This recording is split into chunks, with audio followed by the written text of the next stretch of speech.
আজকের দিনে দাঁড়িয়ে বিলোনিয়া কোর্টে একজন অ্যাডভোকেট, সরকারি অ্যাডভোকেট আরেকজন সরকারি অ্যাডভোকেটের এগেনস্টে মামলায় যেতে হচ্ছে, এই বিষয়ে আপনি কি অভিমত প্রকাশ করবেন? আমার অভিমত, এটা হলো লজ্জার ঘটনা, উকিল সমাজের লজ্জা।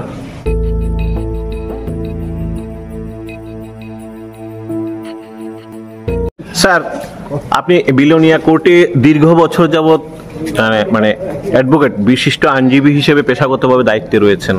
আজকের দিনে দাঁড়িয়ে বিলোনিয়া কোর্টে একজন অ্যাডভোকেট, সরকারি অ্যাডভোকেট আরেকজন সরকারি অ্যাডভোকেটের এগেনস্টে মামলায় যেতে হচ্ছে, এই বিষয়ে আপনি কি অভিমত প্রকাশ করবেন? আমার অভিমত, এটা হলো লজ্জার ঘটনা, উকিল সমাজের লজ্জা। বিলোনিয়া কোর্টে এমন কোনো এত বছরের মধ্যে কোনো উকিলের বিরুদ্ধে কোনো কেস করছে কিনা আমার জানা নেই। এটা আমাদেরও লজ্জা, উকিলদের লজ্জা, উকিলদের যে সামাজিক দায়বদ্ধতা আছে এটাও আমাদের একটা লজ্জা এই ঘটনার পরে। জনসাধারণ জাস্টিসের জন্য আপনাদের উপরেই নির্ভর করে। এখন এই যদি সমাজটাতে এভাবেই যদি হয়, এই চত্বরে অন্ততপক্ষে এটা দায়বদ্ধতা নিতে হবে, এই যে আইনজীবী মহলকে নিতে হবে। এই জন্য আইনজীবীরা যদি তাদের দায়বদ্ধতা বজায় না রাখে তাহলে সমাজেও আইনজীবীদের কোনো মূল্যায়ন হবে না। স্যার, অ্যাকচুয়ালি ঘটনাটা কি ছিল যে পক্সো নিয়ে একটা বিষয়, পক্সোর ডিপার্টমেন্ট তো আমি যতটুকু জানি এটা প্রবাদ দত্তের ডিপার্টমেন্ট, অন্য কোনো আইনজীবী এটাতে, আইনজীবী মানে সরকারি আইনজীবী, এটাতে নাক গলানোর কথা না।